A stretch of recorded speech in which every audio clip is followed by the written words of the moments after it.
Num mundo marcadamente atingido e imerso na era digital, o ser humano vê-se cada vez mais preso à realidade das novas tecnologias e não à sua pura e verdadeira realidade. O ser humano, que por si só demanda interações com o outro, encontra-se afastado de tudo e de todos. E esse ser humano sou eu. No entanto, que razão me leva a querer procurar abrigo na natureza, completamente fora de um mundo e de um contexto social? Esta tem sido a questão que ultimamente mais recai sobre o meu pensamento. Arthur Schopenhauer, filósofo, uma vez disse: uma pessoa só pode ser ela mesma quando estiver sozinha. Se ela não ama a solidão, não amará a liberdade, pois só quando está sozinha é que é realmente livre. Há mais a dizer, meus caros. Bem, sejam bem-vindos a mais um episódio das meras divagações aqui neste canal. Como vocês já viram no título e muito possivelmente nas gravações que passaram antes disto que estão a ver agora, o título deste vídeo e a temática que irei incidir hoje é a solitude e o princípio da solitude, diferenciar um bocadinho solitude de solidão e entrar também se calhar já numa envolvente e numa área mais focada para a psicologia, porque no fundo isto afeta mais órgãos e princípios psicológicos, não é? E portanto, eu estive a fazer algumas recolhas de informação, a ver alguns vídeos, a ler alguns documentos, alguns artigos. Inicialmente, para começarmos, eu acho que o importante é percebermos que é, no fundo, a solitude. A solitude consiste mais num ato consciente de procurar abrigo, ou seja, um ato consciente de estar só, ou seja, a busca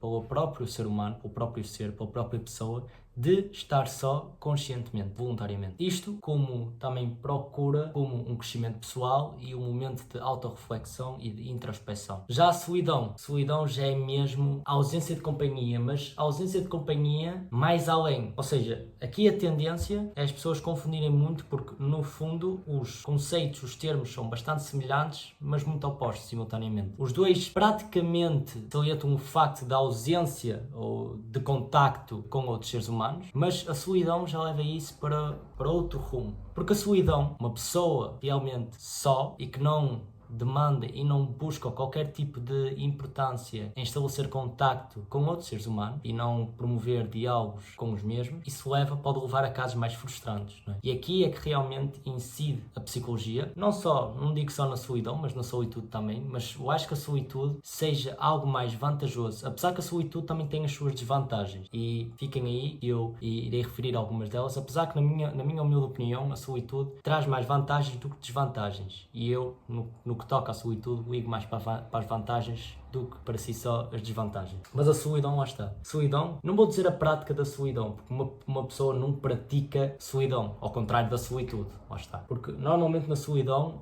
a pessoa não se apercebe realmente que está só, ou eventualmente pode se aperceber disso, mas já é num caso, ou num momento, numa situação já bastante tardia. O que é que pode levar então aqui? Pode levar a momentos de depressão, de ansiedade, ataques de pânico, pode levar a um próprio enclausuramento da própria pessoa, ou seja, a pessoa por si só exige para si mesma estar presa num espaço e não sair desse espaço, só estar nesse espaço, não querer ter lá fora, não querer ter, não digo só interações com seres humanos, porque se formos a ver, o próprio ser humano, não digo que seja obrigado, mas ele tem de estabelecer estes contactos com outros seres, porque o ser humano por si só, prematuramente ou biologicamente, já é um ser comunicativo, ou seja, aqui já é algo que nos diferencia dos outros seres animais, etc. Porque a gente realmente comunica, a gente fala, a gente tem a linguagem a nosso favor, de certa forma. E portanto, essa pessoa, não é? Fechada, aprisionada, entre aspas,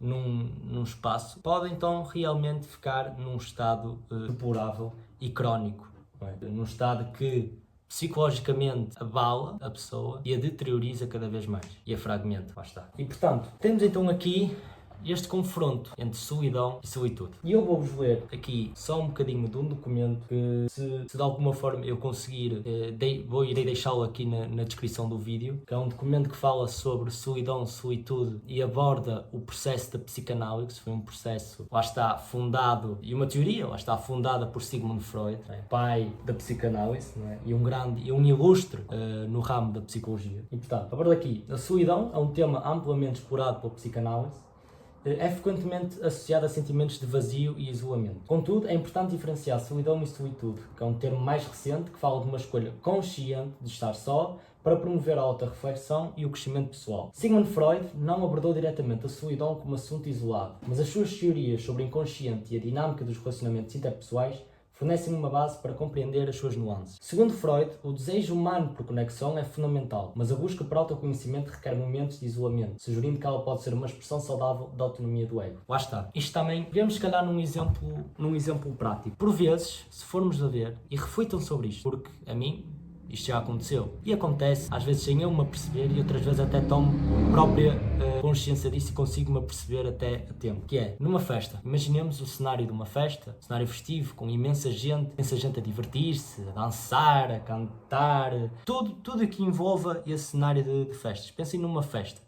Tudo o que vos venha quando se aborda a palavra festa. E no meio dessa festa estou eu, ou estão vocês. Imaginem-se a vocês próprios. E, por algum motivo, vocês não se sentem bem naquela festa. Toda a gente está num estado de espírito quase completamente eufórico e estão-se a divertir completamente. Mas vocês não se sentem dessa maneira. Vocês sentem-se sozinhos no meio da multidão. Portanto, a que se deve isso? Não é? É uma questão bastante pertinente. Porque, por vezes, e lembrem-se que eu referi que o ser humano exige estas interações com outros seres humanos. Mas, por vezes, em excesso, parece que a nossa tendência é em nos afastarmos, porque vemos que temos muitas perguntas no nosso consciente e as respostas não estão, a gente pressente, de certa forma, que as respostas não estão em nós nos comunicarmos com o outro, ou seja, as respostas estão no nosso próprio eu, no nosso próprio ser, talvez no nosso próprio ego, e portanto, de certa forma nós temos de nos afastar de todos os seres humanos, e se calhar é de uma forma exagerada, não é? E hiperbólica, mas realmente afastar-nos e procurarmos, se calhar, um abrigo ou um local em que a gente se sinta bem e que consigamos não só, lá está, refletir. E aqui é que está. Aqui é que, se calhar, saímos de um pouco de vestígios de solidão para um momento de solitude, certo? Uma pessoa que numa festa não se sentia bem incluída, não se sentia bem presente dentro daquele cenário da festa e que toma consciência de, ok, eu não me sinto bem aqui. Nem é o facto de isto não ser para mim. É mais de, eu gosto disto, mas eu não estou a gostar da mesma maneira. Porque será? Então essa pessoa, voluntariamente, escapa entre aspas, foge e afasta-se de tudo isso para descobrir realmente o propósito, não é? O cerne da questão. E normalmente o que acontece nestas situações é que as pessoas buscam refúgio na natureza ou em algo que lhes transmita conforto, comodidade. Eu digo a natureza porque, se formos a ver, a natureza está ao seu redor, não é? Saímos lá fora, muito provavelmente encontramos árvores, provavelmente encontramos outros seres animais, aves, tudo. Quem diz também a natureza, podemos ir dar um passeio para a praia ou estamos a passear e encontramos um rio, depois os sons, ou seja, se calhar ativarmos de forma aqui bastante expansiva os nossos sentidos, seja a audição, a visão, o olfato. Às vezes as coisas simples são a solução. Os sentidos, por vezes, são a solução. E portanto, aqui essa pessoa, né, voltando a esse exemplo prático que eu abordei, essa pessoa, né, busca conscientemente alguma resposta. Outra porquê? Perceber o porquê não se sentir bem integrada naquele espaço. E agora, a grande pergunta está em isolado ou isolar-se. A pessoa aqui está isolada ou isolou-se, né? E eu acho que é aqui realmente diferencia estes dois termos, estas duas palavras. Porque solidão, a pessoa está isolada. Solitude, a pessoa isolou-se. Portanto, eu acho que se tivéssemos de resumir, não é? Ou de sintetizar, poderíamos sintetizar desta forma. E portanto, agora, outra questão também poderíamos incidir nesse exemplo do cenário de festa, é que por vezes nós não nos sentimos bem, de nenhuma forma, nesse contexto festivo. Às vezes basta certas palavras que foram ditas, que a gente recebeu-as, se calhar de uma forma mais maldosa. Porquê? Porque o ser humano é maldoso. E houve vários filósofos, vários psicanalistas também, que referiram que o ser humano nasce prematuramente bom e que a sociedade é que, o correr da vida, o corrói, o corrompe. Portanto, o ser humano só se torna de certa forma maldoso, só se torna mau, porque a sociedade assim o fez. Mas existe uma pessoa, um filósofo, que diz completamente o contrário, que é bastante controverso e se calhar também um bocadinho polémico. Mas para mim faz todo o sentido, que é nada mais nada menos do que Nicolau Maquiavel. Nicolau Maquiavel tinha uma ideia sobre a originalidade e a gênese do ser humano bastante controversa, lá está. Maquiavel, que é autor de obras como O Príncipe e também diversos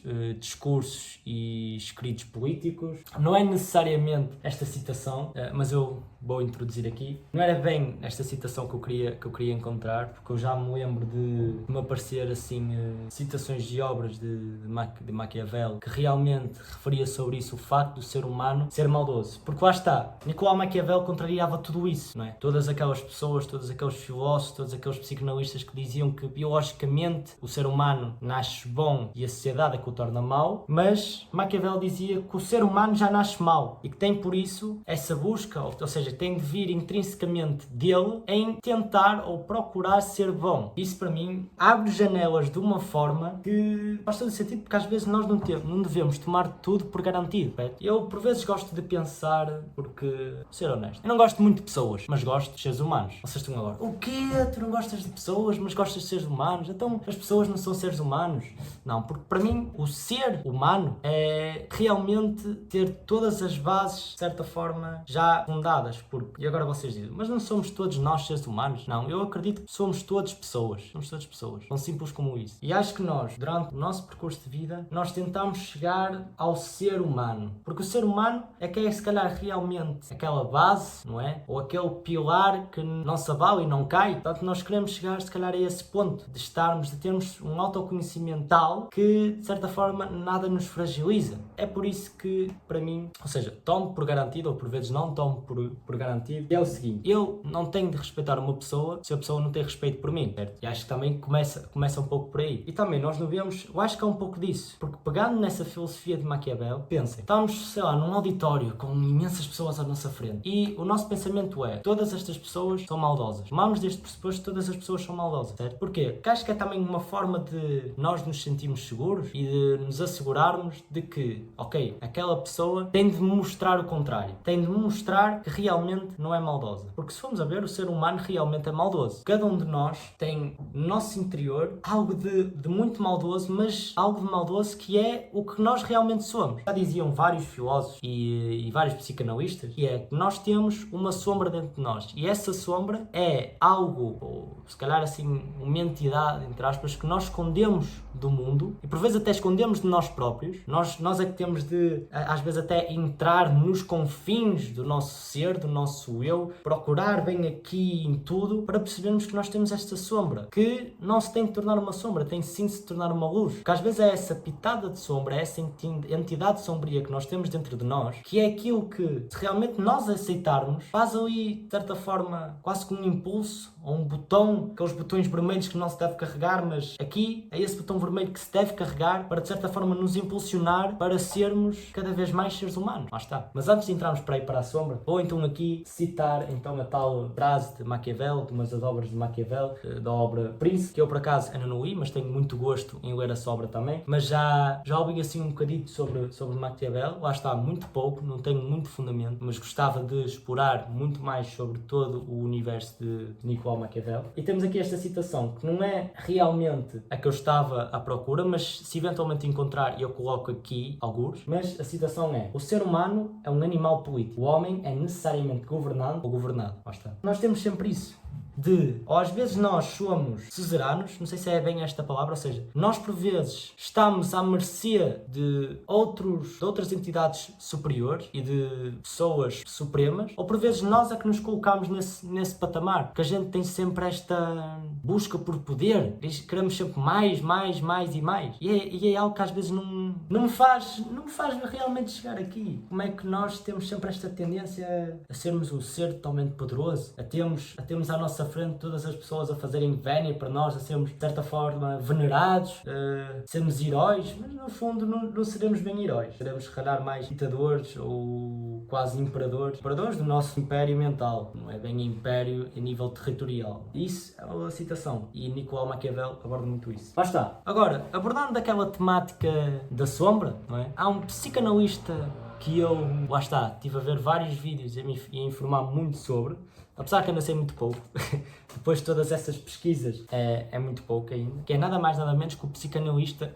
Carl Jung. Carl Jung, que nasceu na Suíça, penso eu, em finais do século XIX, em 1850 ou 1870, se não estou. Foi em finais do século XIX. Carl Jung foi então o fundador da psicologia analítica e Carl Jung foi amigo e discípulo de Freud. Ou seja, os dois, acho que foi no ano de 1900 1900 e qualquer coisa, 1905, foi no início do século XX. Carl Jung e Sigmund Freud conheceram-se, porque Carl Jung, eu vi uma entrevista, posso também deixar o link aqui dessa entrevista, e se calhar também vou deixar aqui uns excertozinhos dessa entrevista. Carl Jung, já por essa altura, já tinha lido a interpretação dos sonhos por Sigmund Freud e mais um parceiro que colaborou nessa obra, porque Sigmund Freud tinha sempre isso de interpretação dos sonhos e de perceber o inconsciente do ser humano. E lá está, Carl Jung depois, durante um período, juntou-se a Freud para desenvolverem assim mais teorias e explorarem mais campos obscuros, campos desconhecidos da mente humana. Só que Carl Jung e Sigmund Freud diferenciavam-se muito e havia várias ocasiões em que os mesmos discordavam, porque Freud se calhar levava a um rumo se calhar mais radical e Carl Jung era mais moderado e não ia mais além, ou às vezes Carl Jung tinha ideias muito mais inovadoras e que Freud se deixava ali um bocadinho na retaguarda e não ia mais além como Carl Jung ia. E portanto depois chegou a uma altura em que os dois romperam a sua amizade e Carl Jung começou então a trabalhar individualmente e autonomamente. Portanto, Carl Jung tinha de certa forma uma consideração mística sobre a mente humana, porque o objetivo de Carl Jung era realmente entender, como Carl Jung e muitos outros psicanalistas, só que o facto de entender realmente e de forma fidedigna a mente humana não é nada fácil, meus caros, não é algo que uma pessoa de um dia para o outro não fica assim, quer saber mais sobre a mente humana, quer saber mais sobre o sofrimento humano, não é assim, não se aprende de um dia para o outro, podem calcular. E portanto, Carl Jung tinha este objetivo de entender a natureza humana, de entender a psique humana e desenvolver então teorias que interiorizavam tudo num todo, ou seja, a partir das suas teorias, explorar todos estes universos da mente humana, ele queria depois interiorizar tudo, não é? Para Carl Jung, a psique era a completa personalidade do indivíduo, onde estavam então, de certa forma aqui, conciliados o sentimento, os pensamentos, as emoções, os comportamentos. Portanto, a psique era esta combinação do consciente com o inconsciente. De certa forma, para sintetizar aqui, para não me prolongar muito mais, o objetivo fundamental da vida e do entendimento, do conhecimento psicológico para Carl Jung baseava-se então neste processo de autorrealização, de maximização do nosso autêntico eu, ou que às vezes muitos, não só psicólogos, mas pessoas que se interessam por psicologia, referem-se ao self. Self que é o ser, é o eu, é o próprio, não é? O Carl Jung dizia algo que eu vou deixar aqui, vou tentar traduzir, ele dizia algo em inglês que era, vou passar a citar: The sole purpose of human existence is to kindle a light in the darkness of mere being. Que é praticamente dizer que o propósito da existência humana é de certa forma para encontrar esta luz no fim do túnel, ou seja, esta luz, encontrar uma pequena chama, um pequeno sinal de luz no meio de toda esta escuridão que o ser tem dentro de si, ou seja, esta sombra, porque era algo que Carl Jung defendia que cada ser humano tem esta sombra, ao que já referi, esta sombra que é o que no fundo faz de nós o que realmente somos. Não sei se me faço entender. E portanto, Carl Jung desenvolveu então também este processo de individuação, em que ele dividiu assim em vários, não é bem estágios, mas alguns patamares. Tinha a consciência, a inconsciência pessoal e a inconsciência coletiva. Eu não vou estar aqui a dar uma aula de psicologia, porque também não sei nada sobre isto, e não vou estar a dar uma aula sobre Carl Jung, porque não sou o maior entendedor sobre Carl Jung, mas quero que vocês fiquem com essa ideia. Eu acho que posso pegar num exemplo hipotético, que eu por acaso lembrei-me disto ontem, assim de madrugada, é daquelas ideias que não sei se já vos aconteceu, uma pessoa estar assim deitado na cama, está escuro, olha para o teto e do nada vem assim de relance, assim, derrompante, uma ideia que parece uma ideia profunda e parece que somos os maiores pensadores do universo. E por acaso eu estava deitado e veio-me essa ideia dentro deste contexto, não é? Desta temática da sombra, muito defendida por Carl Jung. Eu pensei num exemplo que se calhar seja mais fácil vocês perceberem e percepcionarem, que é o seguinte: pensem na persiana da vossa janela, uma janela qualquer que vocês tenham na vossa habitação, no vosso apartamento, na vossa casa, etc. Uma persiana, não é? Totalmente fechada, não é? Num quarto tudo fechado. Se nós fechamos a persiana, o quarto fica completamente escuro, fica com a ausência da luz solar, certo? Mesmo sendo de dia. E se for à noite, pior ainda, não é? À noite, não é? Já está escuro de estar realmente escuro lá fora, porque não há qualquer entrada de raios solares, não há qualquer luz solar. E portanto, se fechamos a persiana de noite, pior ainda, ainda fica mais escuro o nosso espaço, o nosso quarto, cozinha, o que é que seja. E portanto, pensemos assim: se nós fecharmos realmente completamente a persiana, fica tudo escuro. Mas eu por vezes às vezes faço isso porque gosto, sei porque eu gosto. E por acaso fez-me pensar, porque eu deixei um bocadito a minha persiana aberta, ou semi-aberta, ou que a gente chama, não é? Quando fica a persiana com aqueles buraquinhos, passa ligeiramente a luz que ainda tem lá fora, às vezes de noite, por causa da lua, não é? Que na deixa entrar um bocadito de luz. E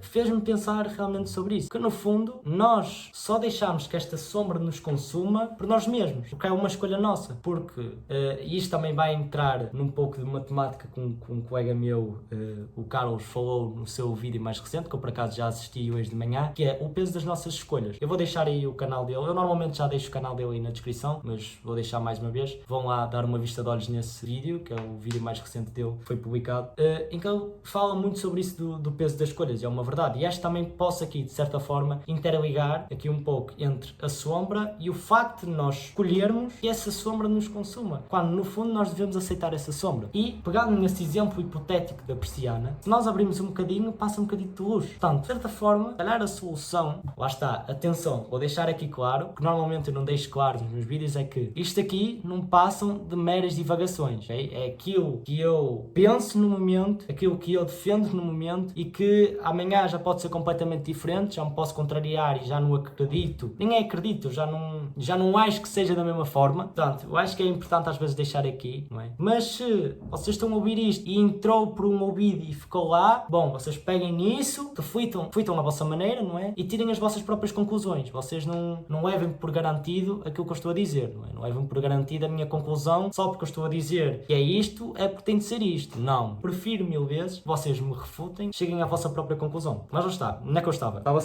a falar, isto depois já começa a ir por vários caminhos, mas estava então a falar sobre o exemplo hipotético da persiana, não é? Se nós tomarmos sobre isso, a nossa sombra pode de certa forma deixar de ser uma sombra e passar a ser uma luz incandescente, ou uma luz de um candeeiro forte que nós temos em casa, uma luz qualquer de um candeeiro que seja mesmo muito forte. Quando está escuro é aquela luz, ou às vezes a luz de cabeceira que vocês têm, não é? Que vem assim um flash gigante que ilumina todo o espaço. Pensarem como isso, não é? Que a sombra, às vezes, nós temos de aceitá-la para depois, aos poucos, começamos esta sombra que está fechada, começar a abrir aos poucos e poucos, ou seja, a entrar feixes de luz. E acho que é isto, porque a sombra em cada um de nós só se torna maior se eventualmente nós o permitirmos. E acho que, no fundo, é isso. Não vou entrar em muitos mais pormenores, porque já estou a ver que o vídeo também já está aqui um bocadinho prolongado e vai-me dar um bocadinho de trabalho a editar, mas, meus caros, tudo na vida, não é? Tem de dar trabalho, não é? Mas se realmente gostarmos do que fazemos, esse trabalho fica cada vez mais minimizado e deixa de ser um trabalho e é algo que nós realmente gostamos de fazer. Portanto,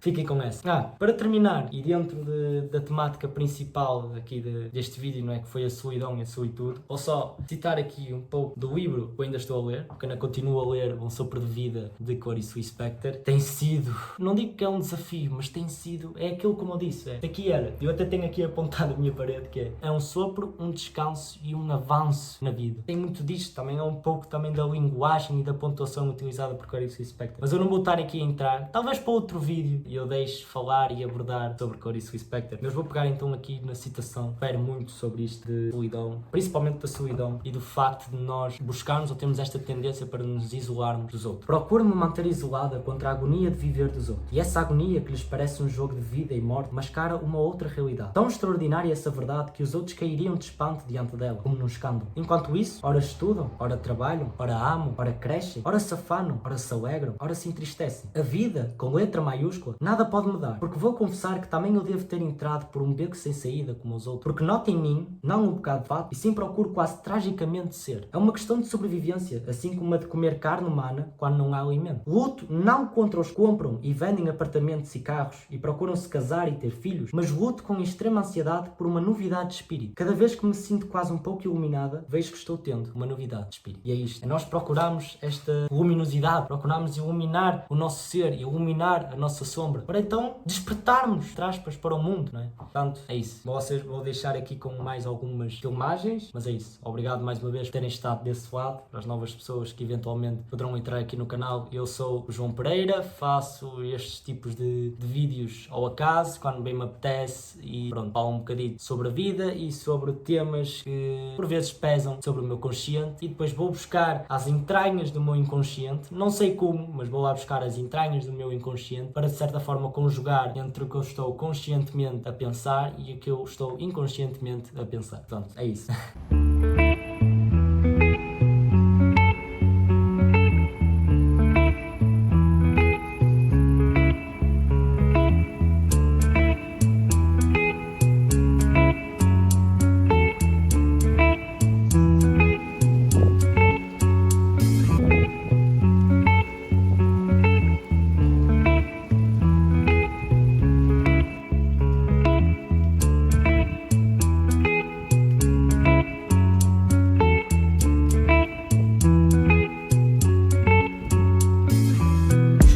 leads me to the last question that I want to ask you. As the world becomes more technically efficient, it seems increasingly necessary for people to behave communally and collectively. Now, do you think it's possible that the highest development of man may be to submerge his own individuality in a kind of collective consciousness? That's hardly possible. I think there will be a reaction. A reaction will set in against this communal dissociation. You know, man doesn't stand forever his nullification. Once there will be a reaction, and I see it setting in. You know, when I think of my patients, they all seek their own existence, and to assure their existence against that complete atomization into nothingness or into meaninglessness. Man cannot stand a meaningless life.